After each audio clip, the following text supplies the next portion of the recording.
Šodien bija mums traumas pacients. Parasti šo pacientu ārstēšana ir sarežģīta, jo vairākiem speciālistiem ir jāvienojas pēc ārstēšanas plāna.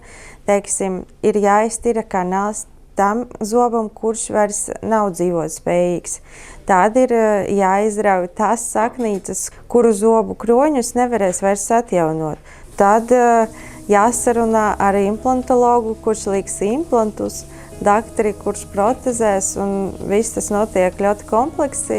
Konkrētam pacientam ārstēšana turpināsies aptuveni pēc pusgada, kamēr sadzīs kauls un implantologs ieliks implantu.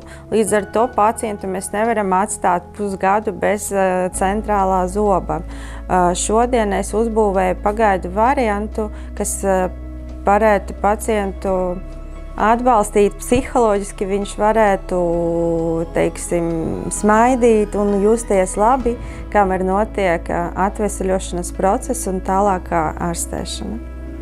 Kā pagaidu variantu izvēlējos tiltiņu stikla šķiedras, lai pacienti varētu brīvi smaidīt, nejusties nekomfortabli, un šis process, šis laiciņš paietu daudz patīkamāk.